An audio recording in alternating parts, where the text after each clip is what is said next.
critiquer tout ce qui ne va pas, mais lorsque quelque chose marche, il faut avoir le courage de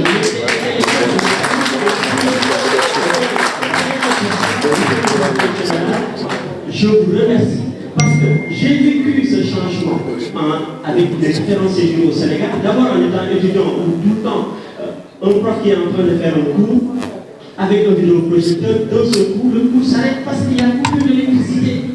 Et maintenant que j'ai la chance d'enseigner au Sénégal, je vois nettement cette différence en termes de qualité dans l'enseignement supérieur, mais aussi dans tous les domaines de la vie sociale. Vous avez révolutionné tout le secteur dans tous les domaines. Avant, on passait 48 heures à faire la Sénélec pour payer une facture d'électricité. Aujourd'hui, on n'a même plus besoin de se déplacer pour faire la facture.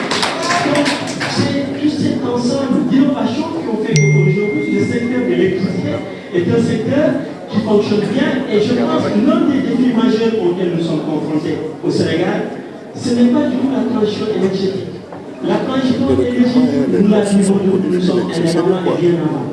Vous l'avez bien dit, aujourd'hui, 50% de notre électricité est d'origine est liée aux énergies fossiles.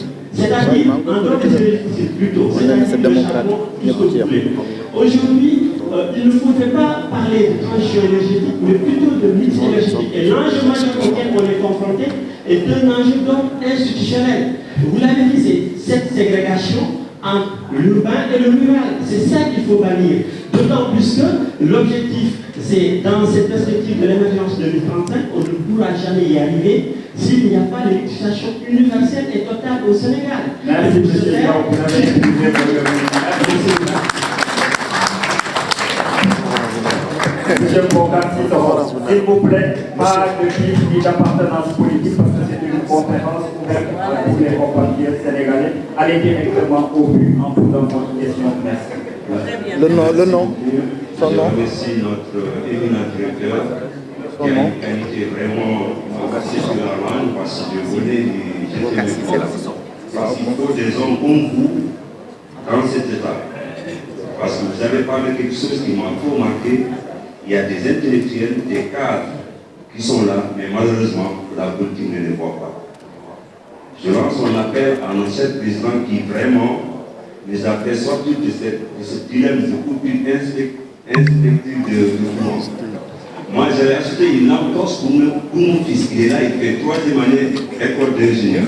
J'étais obligé de lui payer parce qu'il n'y avait pas de pétrole au Sénégal. On avait des lampes pétrole, donc il n'y a pas de pétrole. J'ai été obligé de lui payer une lampe torche pour qu'il paye. Je vais commencer par répondre par courtoisie à Mme Khan, que je remercie, et qui témoigne du haut de ses 60 ans. L'électrification rurale, j'ai dit, l'accès à l'énergie, à l'électricité, c'est un droit. Et le gouvernement du Sénégal s'y inscrit et 2025, on aura, Inch'Allah, l'électrification universelle. Et justement, comme je l'ai dit au début, 50% de notre consommation d'énergie, c'est du bois ou du charbon de bois. Et pour moi, la première transition énergétique en tout cas, c'est de délaisser cet usage pour le remplacer par du gaz domestique déjà. Pour la cuisson, parce que pour l'essentiel, c'est utilisé pour la cuisson. Et pour l'autre usage, je laisse ça aux dames, je ne veux pas les priver de ça, mais même si c'est pour les hommes, on verra plus tard. C'est le charbon dans les chambres. Mais ce qu'il faut dire, pour répondre à Ramata Khan, Mme Khan comme à Bokar Sissoko, c'est que moi j'ai fait un double constat. Dans 2 jours, le président de la République va inaugurer le train express, quelqu'un l'a dit tout à l'heure, et ce train il est électrique. Donc 600-700 milliards d'investissements, si on n'avait pas la certitude qu'on pouvait assurer la fourniture de l'électricité, certainement on ne l'aurait pas fait. Apparemment les trains qui arrivent à l'heure n'intéressent personne, mais nous, ils doivent nous intéresser. Ce train il arrive à l'heure. La deuxième chose que j'ai constatée, c'est qu'avant, on utilisait les bougies pour s'éclairer. Maintenant, je n'en vois plus que dans les anniversaires. Vous l'avez constaté?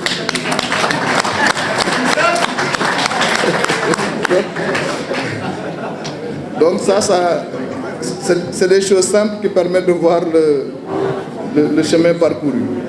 Pour répondre à Mohamed Sey, les IPP, c'est 70% de notre parc, c'est vrai. Et le schéma institutionnel, c'est de continuer à renforcer le privé sur le segment de la production. Ça, c'est une décision du gouvernement. Le transport, il est très cher, il coûte très cher, les investissements sont lourds.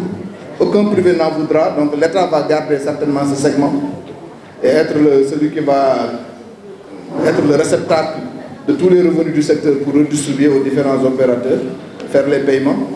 Mais c'est la distribution également va être privatisée à terme. C'est ça le schéma institutionnel qui se décide. Si on doit avoir une autre privatisation, ça va être dans le segment de la distribution. La réforme institutionnelle, c'est de continuer à renforcer la production privée, de garder le segment du transport et d'organiser la privatisation si jamais on la juge opportune demain de la distribution. Donc voilà le schéma institutionnel qui se décide. Mais il faudra au préalable faire tous les investissements qui permettent de réduire le coût d'accès et le coût de vente. Ça, c'est extrêmement important. Il y a beaucoup de Sénégalais qui sont dans la périphérie de la ligne, qui sont dans le réseau, qui n'ont même pas accès à l'électricité, tout simplement parce qu'ils n'ont pas les moyens pour les installations intérieures.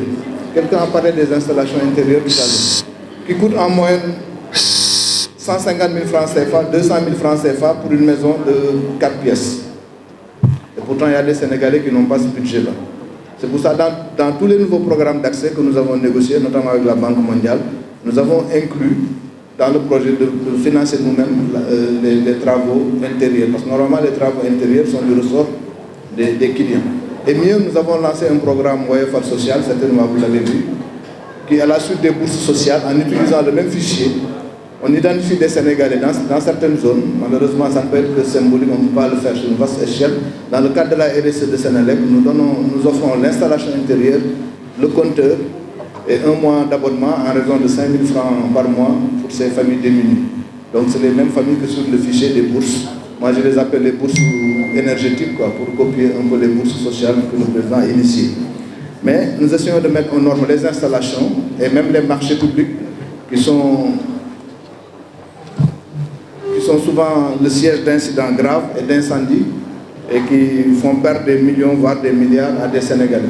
Donc les marchés, on est en train de les normaliser également et de faire la promotion. Pour la digitalisation, nous avons beaucoup de chantiers, mais particulièrement une agence en ligne qui sera opérationnelle d'ici le mois de février. On attendait le lancement de notre nouveau système d'information. Et si vous vous êtes rendu compte récemment, on a développé une bonne campagne de communication autour de la transformation digitale de Sénélec. Vous vous dites qu'on ne fait pas assez de publicité. Moi, j'ai lu 2 articles qui m'attaquent depuis hier qui disent qu'on fait trop de publicité. Mais ils confondent. On ne fait pas de la publicité, on fait de la communication institutionnelle. C'est différent. Il faut bien expliquer ce que nous faisons, qui nous sommes, où nous allons. Parce que c'est une entreprise publique qui appartient à tous les Sénégalais. On ne peut pas ne pas leur dire ce que nous sommes en train de faire, ni où nous allons. Et construire une entreprise, la transformer, comme vous avez parlé de management, Dr Diaw, c'est également changer son identité. Ça fait partie du changement. Vous ne pouvez pas construire une belle maison ou la reconstruire et oublier la peinture quand même. L'identité, ça fait partie de la reconstruction de la maison. Ce n'est pas que je ne veuille pas parler du rôle que j'ai joué. Il est évident qu'un directeur général gère une équipe, il a un rôle à jouer, il est manager de cette équipe, il est responsable. Mais je veux mettre en valeur le travail qui est fait par mes hommes. Parce que quand je suis arrivé à la Sénélec, c'est ce que je leur ai dit. Je dis, moi j'essaie d'investir dans les hommes pour que les hommes s'occupent des machines. Parce que j'avais constaté qu'on investissait à peu près par année 100 à 200 milliards de francs CFA dans l'outil. Mais à part les salaires, il n'y avait pas d'investissement nouveau pour les hommes. Donc il y a un problème de motivation, de mobilisation. Je dis, essayons de corriger un peu le rapport. Donnons certes la priorité à la machine parce que c'est ça qui coûte le plus, mais donnons un peu plus aux hommes, motivons-les plus. Et il n'y a pas que le salaire qui motive. Valoriser un cadre, valoriser un agent, c'est le mettre en situation d'exercer son métier librement. Ça, c'est également des aspects extrêmement importants de management. Mais de façon générale, moi, le leadership auquel je crois, c'est le leadership, il n'y a pas de miracle, hein, c'est la pédagogie de l'exemple. Il n'y a pas une meilleure pédagogie que celle de l'exemple. Vous essayez d'incarner ces valeurs, vous essayez de donner l'exemple et vous essayez d'entraîner les autres à partir du moment où vous avez un cap qui est clair. Et nous, on a la chance d'avoir la boussole du PSE. Donc, arriver à cette boussole du PSE définie par le président de la République qui a tracé le cap, on a le plan ISL qui est juste arrivé au PSE qui nous sert de guidance. Parce que comme on dit, il n'y a pas de vent favorable pour le capitaine qui ne connaît pas son cap. Donc si vous ne connaissez pas votre cap, vous ne pouvez pas avoir de... Mais on ne peut pas être un manager ou un leader différent de sa propre personnalité, j'allais dire. Chacun est le manager qui... Si vous voulez réussir, en tout cas, ça c'est ma petite expérience de manager, il faut rester vous-même. Voilà. Vous ne pouvez pas réussir avec une personnalité d'emprunt. Vous ne pouvez pas réussir en empruntant d'autres valeurs. C'est le fameux débat que moi j'ai souvent avec beaucoup d'intellectuels africains. Je dis, on nous a arraché nos valeurs. Donc ça va être, si on ne se les réapproprie pas, ça va être difficile d'amorcer l'accélération de notre développement. Absolument.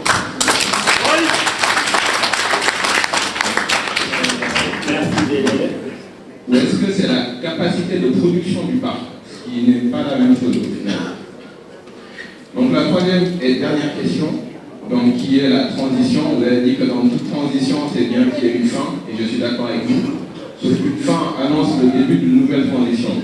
Donc tout le monde parle du solaire. Donc moi, pour être un peu impliqué dans tout ça, dans mon travail de tous les jours, les énergies solaires sont faites avec des matériaux qui ne sont pas recyclables et c'est chimiquement très dangereux. Donc aujourd'hui, tout le monde pousse vers cette transition-là, mais qu'est-ce que va devenir l'after solaire? Voilà. Alors une fois qu'on aura investi dans le solaire, est-ce que l'investissement pour le recyclage ne coûtera pas plus cher au final et comment on va rentabiliser cet investissement-là? Donc j'ai beaucoup orienté mon discours côté économie. Je suis aussi entrepreneur, je gère une entreprise depuis 2 ans et justement toutes ces questions-là m'intéressent et ça fait plaisir de voir des personnes qui aujourd'hui nous ont prouvé que le plan économique du Sénégal est rentable. Voilà, donc pour moi vous êtes des mentors tous et merci pour ça. Voilà. Monsieur Mamadou Fall, vous avez la parole. Bonjour, alors du coup je vais être très concis. J'ai 2 ou 3 petites questions. La première, c'est que on a parlé de la transition en portant beaucoup l'aspect sur le consommateur et celui qui a besoin d'électricité en ruralité. Et après, on a un peu apporté le fait de pouvoir attirer des entreprises et d'être dans un bon milieu. Et par contre, ce que je n'ai pas entendu dans ce discours-là, c'est quel niveau de puissance il faudrait pour pouvoir attirer ces entreprises-là et à quel horizon on pourrait y arriver. Est-ce que c'est compatible avec le fait de terminer toutes ces distributions pour apporter l'électricité aux gens dans tous les milieux. La deuxième question, c'est au rapport en fait à Sénélec, c'est aujourd'hui, comment vous faites pour pouvoir attirer les gens de la diaspora qui sont à l'étranger? Qu'est-ce qui est fait concrètement? Comment vous communiquez et comment vous faites pour les attirer? Donc voilà, merci. Merci beaucoup. On a un ami, un frère, qui nous vient de la Côte d'Ivoire, qui est là dans la salle, Monsieur Luc Taokoutou. Je lui donne la parole pour 2 minutes pour une intervention. Ce n'est pas le Sénégal qui est seulement intéressé par les questions de la transition énergétique, mais l'Afrique de l'Ouest et l'Afrique. Monsieur Koutou, vous avez la parole. Ça fait depuis maintenant 4-5 ans que je regarde ce qui se passe chez vous, avec beaucoup d'envie. Aujourd'hui, la Sénélec a réussi à faire ce que beaucoup de nos sociétés nationales d'électricité n'ont pas su faire, et vous êtes un exemple dans la sous-région. Je connais bien vos collaborateurs, Julia, M. Bakary, on a la même formation. Ça fait 36 ans que je suis dans l'électricité, je suis ingénieur électricien. J'ai travaillé à l'énergie de la Côte d'Ivoire, je suis parti juste là-bas au moment de la privatisation. Et ce que vous êtes en train d'accomplir est aujourd'hui un exemple. On vient regarder ce qui se passe à la Sénélec, notamment en matière de solaire. Et je tiens à dire qu'il faut continuer cet effort. C'est très important, pas seulement que pour le Sénégal, mais pour l'Afrique de l'Ouest. Et on parlait tout à l'heure d'intermittence énergétique, on parlait de capacité. C'est très important d'ajouter l'aspect stockage dans toutes ces centrales. Il ne faut pas négliger l'aspect stockage. Alors juste avant de rendre la parole, dire que je suis ce qui se passe avec un IPP étranger qui vient d'Allemagne et d'Afrique du Sud, on regarde et qui est prêt à venir investir. Les investisseurs sont là. le Sénégal séduit et il faut continuer dans cette direction. On vous remercie d'être là.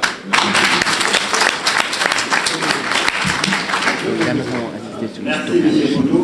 Je vois aussi le pessimisme. Parce que moi, je suis optimiste, je dis qu'il y a toujours des solutions. Pour moi, il y aura toujours des problèmes. Les ingénieurs que j'entends dire ici, après le solaire, il y aura des problèmes on investit sur la recherche et le développement pour recycler ce qui va venir, parce que simplement pour aller beaucoup d'après. On ne va pas attendre que ces pays-là nous donnent toujours des solutions. C'est à nous de résoudre nos problèmes et en résolvant nos problèmes en investissant sur la recherche et le développement pour créer de nouvelles opportunités, ça c'est le support économique, pour que nos enfants, nos parents qui sont là, puissent trouver du travail et ne pas émigrer. Je vous remercie.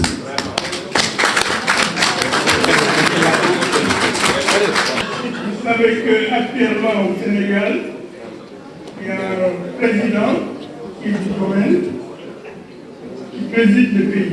Il y a eu 4 présidents au Sénégal. Les 3 autres n'ont pas eu la chance d'avoir du pétrole ou du gaz. Et tout à l'heure, M. le directeur l'a souligné. Je ne sais pas si c'est une chance ou bien si c'est le destin que le Sénégal s'équipe en pétrole et en gaz avec l'arrivée de Macky Sall qui est du métier. On ne pourra pas lui expliquer le pétrole ni le gaz. Mais moi, ma question, c'est sur la santé surtout que la trajectoire sur la santé. Tout à l'heure, vous avez fait un bref passage sur le défi climatique. Tout le monde sait qu'en Afrique, nous participons pour la couche d'ozone à un infime pourcentage de 0,0 je ne sais pas combien de pourcentage pour la pollution mondiale. Il y a des pays qui sont la Chine, l'Inde, les pays européens qui participent à presque à 90% de la pollution. Mais là où ça pose problème, c'est que la pollution, quand ça arrive à faire des dégâts, il n'y a pas de frontières. Les pays comme le Sénégal, où actuellement on a un problème avec le gonflement, comment je vais l'expliquer, avec la fonte des glaciers, qui font que, moi je suis d'un village de pêcheurs qui s'appelle Yoff, et il y a l'avancée. Tout ça, c'est le défi climatique. Et en matière de santé, pour la première fois, il se passe au Sénégal une pollution qui est vraiment arrivée à l'état extrême.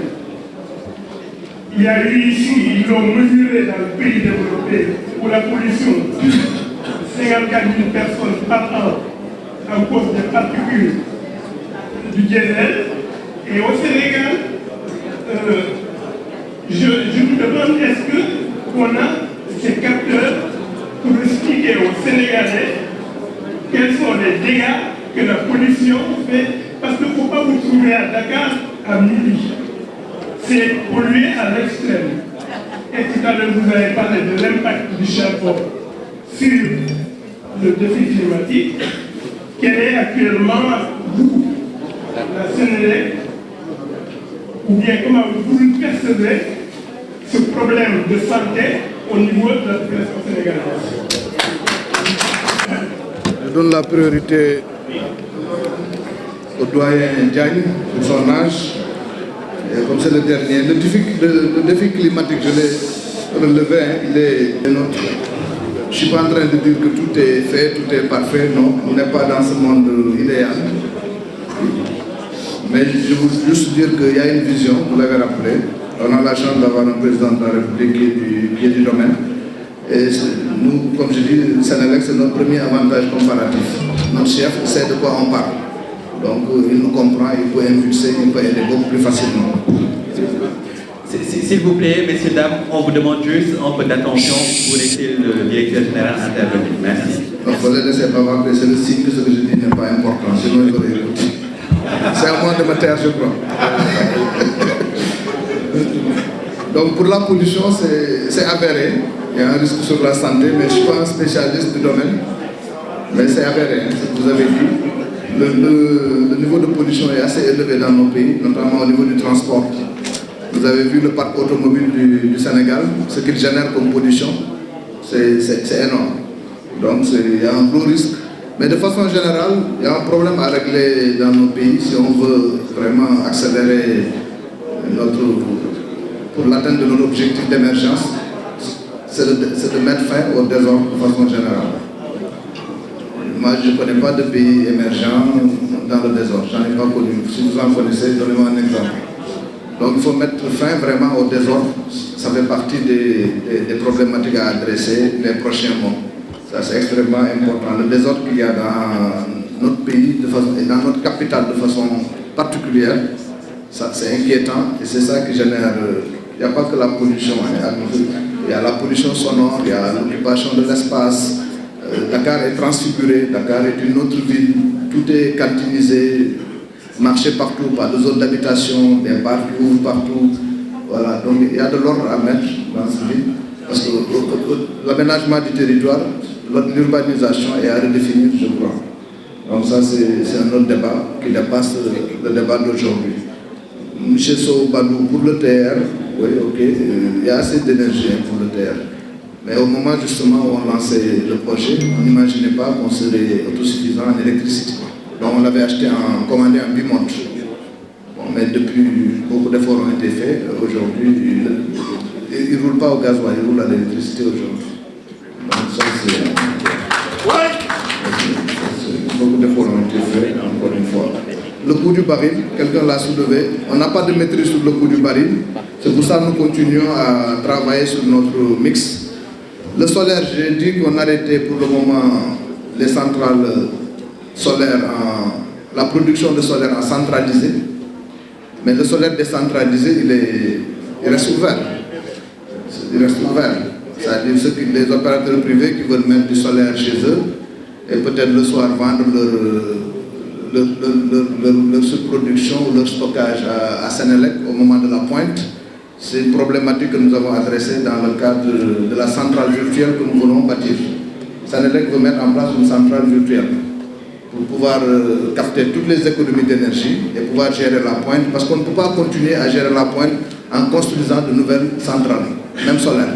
Donc on préfère mettre du solaire sur tous les toits d'immeubles, sur tous les toits de buildings administratifs ou privés, pour que, avec justement la technologie qui se développe beaucoup aujourd'hui, qu'on puisse capter cette énergie le soir et gérer la pointe et éviter les effacements des industriels.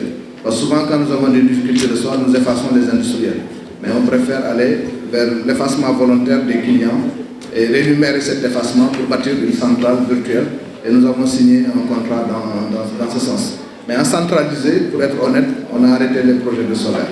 En attendant de mettre à niveau notre réseau, notre système, pour qu'il soit beaucoup plus résilient, beaucoup plus à même d'absorber l'intermittence de l'énergie. Ça, c'est indispensable. C'est une question technique. Hein. Et je crois que vous êtes ingénieur, vous connaissez bien cette problématique. On ne peut pas gérer l'intermittence avec le réseau que nous avons actuellement si on mettait plus que ce qui est admis par la norme. C'est une étude qui a été faite qui le dit. Une étude peut infirmer ça demain. On corrigera la trajectoire. Mais on ne peut pas ne pas tenir compte des études que nous commanditons nous-mêmes pour nous donner la transition énergétique. Comment vendre notre pétrole? Mais notre pétrole est déjà vendu, non? Tout le monde se bouscule. Donc, les 20% de solaire, c'est le productible. Hein? C'est le productible. Les matériaux, vous avez raison. On parle beaucoup d'énergie renouvelable, d'énergie propre, en oubliant que en amont, ce qui permet de générer ces matériaux, détruire l'environnement. Et dans des proportions que vous ne pouvez même pas imaginer. Allez-y en Chine, allez-y au Congo où le cobalt est extrait. Vous trouverez dans un environnement qui vraiment vous ferait renoncer aux plaques solaires. Hein. Et il y a un livre intéressant qui a été écrit en France, qui s'appelle La guerre des métaux précieux, qui est sorti l'année dernière et qui adresse cette problématique. On parle d'énergie propre d'un côté, mais en amont, cette énergie, ce qui permet de produire cette énergie est loin d'être propre. Ça, c'est une problématique également. Et donc, au BAL, la diaspora, et comme j'ai dit, hein, ce n'est pas un appel pour un appel, ce n'est pas pour refuser, c'est la réalité. On recrute beaucoup d'ingénieurs sénégalais. J'ai dit tout à l'heure qu'on a monté une start-up avec Akili. C'est 2 ingénieurs sénégalais qui sont sortis de Supélec et continuent à travailler en France d'ailleurs, qui ont développé cette application. Et aujourd'hui, avec les technologies, on devient riche parce qu'on a inventé une application. Zuckerberg, il n'a pas découvert un procédé industriel. Bezos, Amazon, c'est juste une application. Pourquoi pas des Sénégalais créeraient des applications et permettraient de participer à cette économie du numérique qui est aujourd'hui la norme. Merci pour le témoignage. Donc, on continue à recruter. Il suffit de poster sur le site de Sénélec. Et prochainement, on va lancer une plateforme qui permet à tous ceux qui sont demandeurs de stage ou d'emploi au niveau de Sénélec de pouvoir le faire par voie électronique. Ça a été déjà conçu et on attendait une date pour le lancement. On voulait le grand boss pour le lancement. Apparemment, son agenda est très chargé. On va essayer de le faire avec le Premier ministre ou avec... Parce que c'est un bon exemple, je crois. Montrer aux Sénégalais que parce qu'il y a beaucoup de légendes dans nos pays. On pense que même pour avoir un stage, il faut connaître le DG. Mais parfois, il suffit de déposer. Les gens n'ont pas l'information.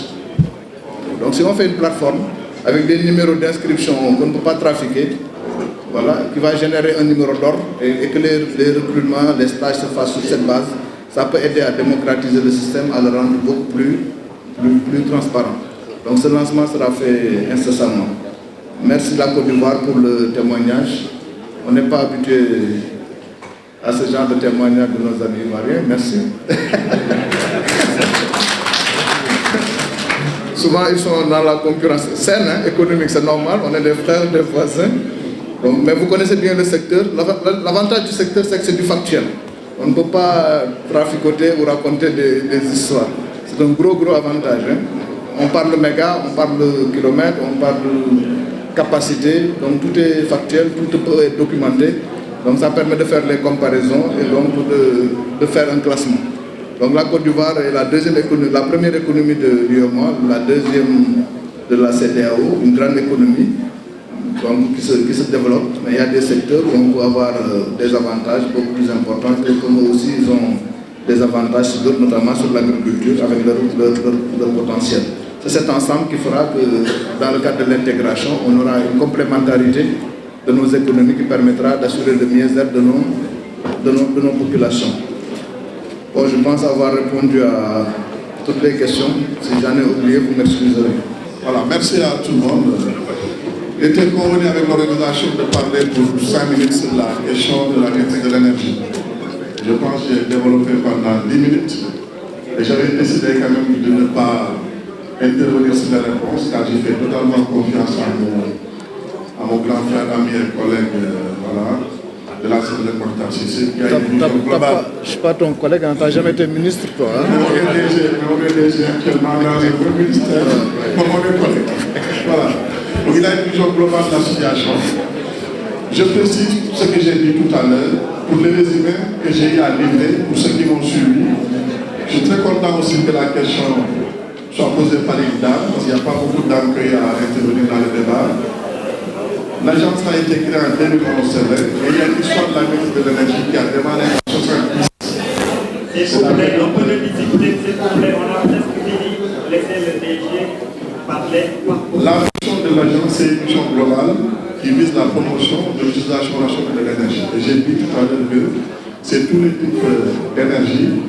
Et notre intervention, c'est dans tous les secteurs d'activité. Nous ne sommes pas seulement sur l'électricité. Les objectifs qui nous sont fixés, ce sont des objectifs globaux en réalité. C'est réduire toutes les consommations finales. Dans le domaine du transport, pour ceux qui sont l'actualité au Sénégal, nous faisons beaucoup de conférences dans le cadre de la convention que nous avons avec le ministère des Transports pour la commune économique, la commune SOR. Nous organisons des conférences régulières dans le cadre du transport. Dans le cadre de l'efficacité dans le bâtiment aussi, c'est pareil. Nous sommes en train d'expérimenter les bâtiments bioclimatiques et bas carbone au niveau de Diamniago en collaboration avec la SNHLF, parce qu'on en parle de construire. Voilà. Donc nous intervenons dans tous les secteurs. Le projet phare que nous avons pour 2019, c'est dans le cadre de la climatisation, parce que c'est le secteur qui consomme le plus d'électricité au Sénégal. Donc madame, rassurez-vous, notre intervention est globale, mais nous avons pris en compte votre préoccupation et nous allons l'intégrer davantage. Merci madame de poser la question. Merci. Madame, pour rester sur vous, donc le gaz.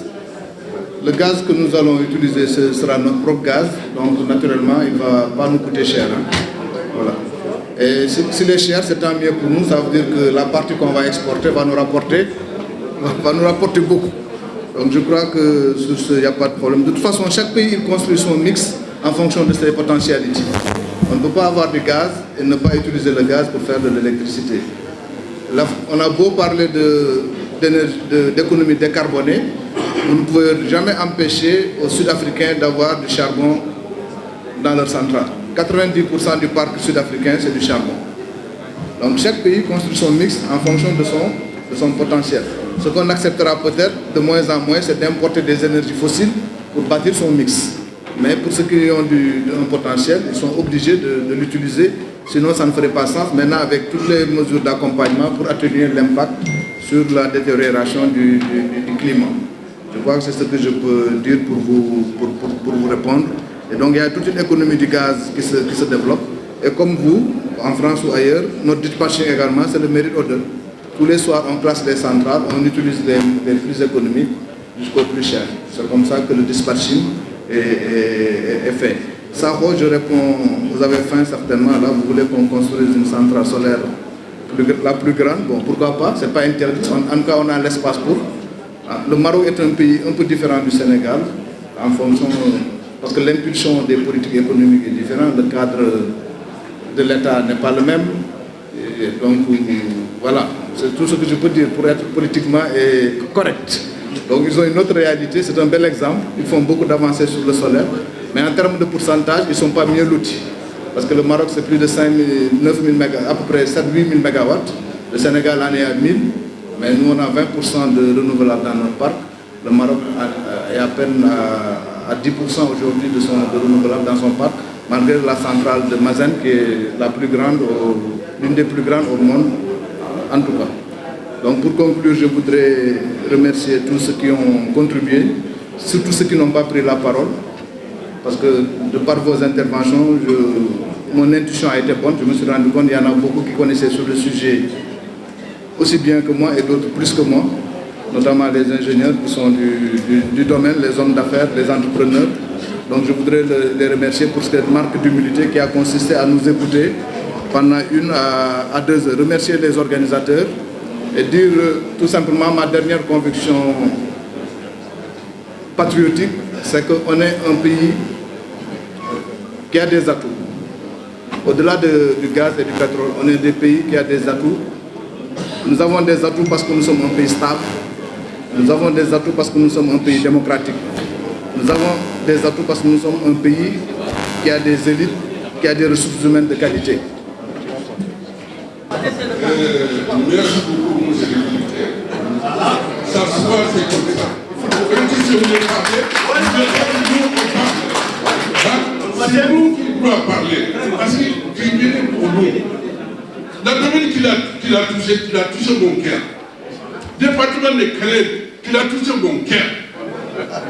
Le problème des FCC, qu'il a touché mon cœur. On est 42 villages. Il y a 9 villages qui ont des électricités. Les restes ne sont pas des électricités. Il y a un grand village qui sont là-bas. Il y a Forest qui est 40 mètres d'eau. Il considère 15 villages. Il n'y a pas d'électricité. Pourtant, l'électricité avec la village, ça fait 5 km, même pas 5 km. Bon, quand il y a des électricités, c'est des moyens, mieux que le gasoil. Le gasoil, c'est plus cher. Mais si, on met il y a l'électricité, ils sont électricité. Si l'électricité, le courant est coupé, ils utilisent le gasoil. Mais jusqu'à maintenant, on n'a pas d'électricité. C'est à vous-même qui, comment ça s'appelle, notre docteur maintenant. C'est à vous qui, notre escalier. Quand il docteur passe l'électricité, il passe loin, il va dire, il va avoir un escalier. C'est à vous qui, notre escalier. C'est à vous qui donne un coup de main.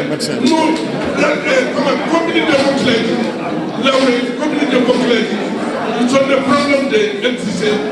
Excusez-nous, donnez un coup de main, aidez-nous pour que là-bas on va aller clair. Surtout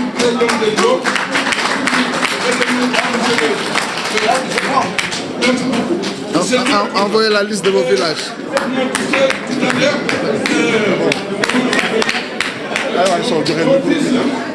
Mon fils, il est honnête. Depuis qu'il est honnête, Donne-moi mon micro. Donc,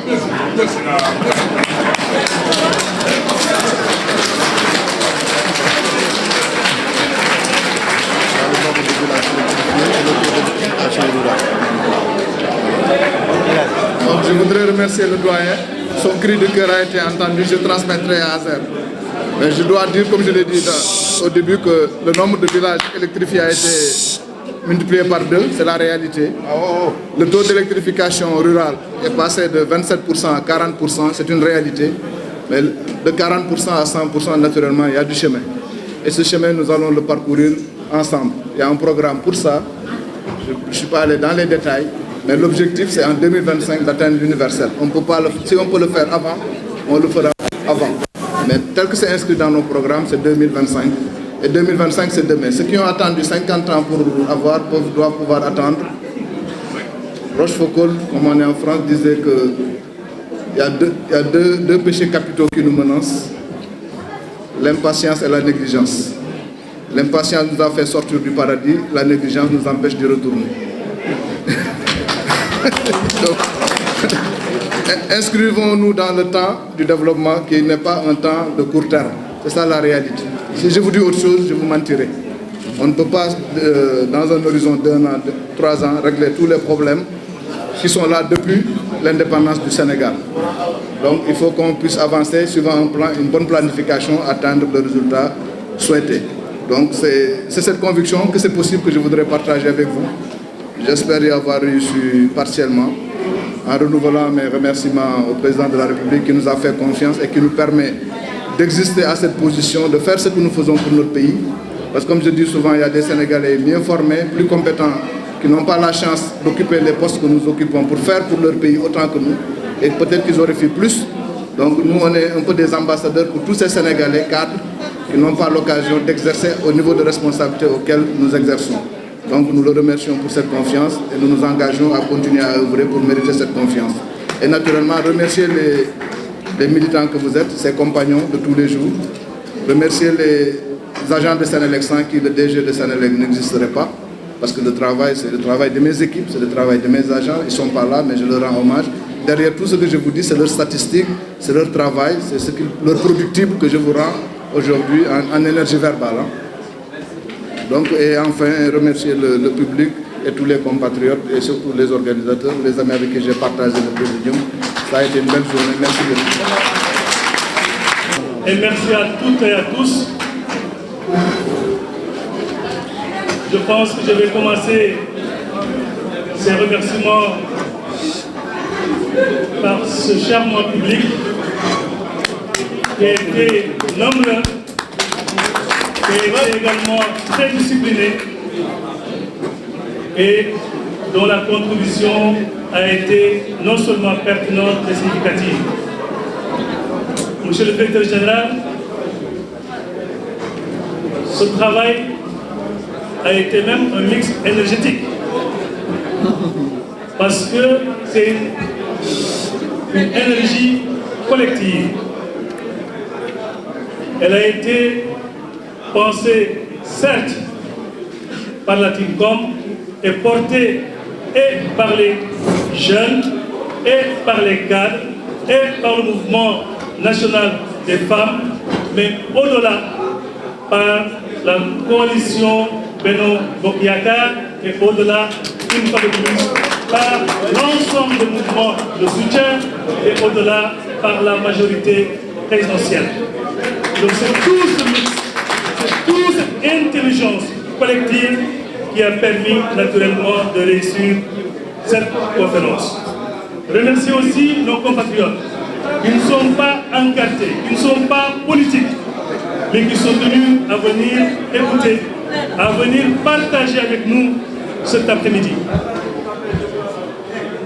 Je pense que nous avons inscrit cette conférence dans le temps utile. dans le temps, naturellement, de la contradiction. Mais cette contradiction saine, sans insulte. Cette contradiction, naturellement, qui, comme un frottement de silex, fait jaillir la lumière. Et nous sommes convaincus, avec tout ce qui a été dit ici, les cadres qui sont là, les jeunes qui étaient là, ont un ensemble d'arguments qu'ils peuvent effectivement utiliser, parce que nous, certes, nous sommes en temps de pré-campagne où nous allons entendre tout et n'importe quoi. Mais les faits sont têtus, les résultats sont là et palpables. Il y a un bilan qui a été dressé, il y a de belles perspectives qui ont été dessinées. Et nous tous, nous pensons que si jamais le peuple renouvelle son bail avec le président de la République, tout ce qui a été énoncé, naturellement, pourra être réalisé et réalisé pour le peuple sénégalais. Nous sommes très contents. Je remercie M. le directeur général pour votre disponibilité. 2 reports, vous pouvez nous dire d'écouter à la langue. Jamais. Vous avez été disponible. Vous avez été compréhensif. Vous avez également été pertinent et convaincant. Merci beaucoup. Remercier mon cher ami, qui est plus qu'un frère, Biram. Lui aussi, hier, jusqu'à tard, il a tout fait pour avoir son billet et venir partager avec nous ces éléments extrêmement importants. Je ne dois même pas te remercier, je dois te féliciter parce que nous tous nous observons avec attention les grandes réalisations, les grandes actions que vous êtes en train de mener à côté de votre grand frère, M. le directeur général. Remercier également le jeune frère Nicolas, le copine, notre coordinateur national qui est ici présent, M. Amessar, l'ensemble des cadres, Beno Bokiyakar, tout le monde, et même les aînés. Parce que la particularité de cette conférence, j'ai même des grands avocats qui sont issus de la classe parisienne, qui ne sont pas politiques, et qui sont au même dissimulés un tout petit peu dans le public. Je vois M. Simon Ndiaye, M. Barthélémy, M. Justin, et j'en passe. Et ce que nous voulons, susciter le débat, susciter la réflexion, dans la courtoisie, dans la pertinence. Et ensemble, nous pourrons continuer cette grande action, cette grande œuvre qui a été engagée par le président de la République pour un Sénégal émergent. Finir, ou bien clôturer par remercier les journalistes. On vous a conviés tardivement. Parce que aussi, le 12, ça devait être à Mantes-la-Jolie. Merci Mantes-la-Jolie, à travers l'ambassadeur DAF, pour votre compréhension et pour tout ce qui a été fait pour accueillir ce grand congrès de la diaspora chez vous. Merci au ministre conseiller, Tonton Malik, Excellence Mme Baké, comme ceux qui nous vient du Canada, Rokhaya et tout le monde. Je dis bien tout le monde. Absolument. Les femmes, elles sont belles et disponibles, engagées et dynamiques. Et ils sont toujours au rendez-vous. Mais également ceux qui sont de l'autre côté et qui servent le café et qu'on a tendance souvent à oublier. Soyez en vivement remercier vous tous. Ceux qui sont aussi dehors et qui veillent au grain. Merci beaucoup. Merci à tout le monde. Et même la salle, cette charmante technicienne et monsieur qui est derrière et qui se cache, soyez vous tous remerciés. Je pense que dans ce temps utile, la DSE et au-delà de la DSE, la mouvance présidentielle va tenir et va mettre très prochainement des comités électoraux pour les politiques. Nous demandons à tout un chacun de s'investir et de s'oublier, autant soit peu, pour qu'ensemble nous puissions battre campagne, continuer ce travail de pédagogie où nous allons expliquer le bilan et le bilan du président de la République, mais pas que. Parler également de son programme, de ses belles perspectives. Et pour ce faire, il faut aller retirer les cartes parce qu'elles sont arrivées. Il faut aller les retirer. Il faut laisser les insultes, laisser la calomnie, laisser l'enfumage à d'autres et nous inscrire une fois de plus dans cette courtoisie républicaine, dans cette élégance républicaine, récupérer les cartes et le 24 au matin, venir très tôt, accomplir son droit le plus élémentaire, c'est-à-dire le droit de vote, et avant 18h. Merci à tout le monde et à très bientôt.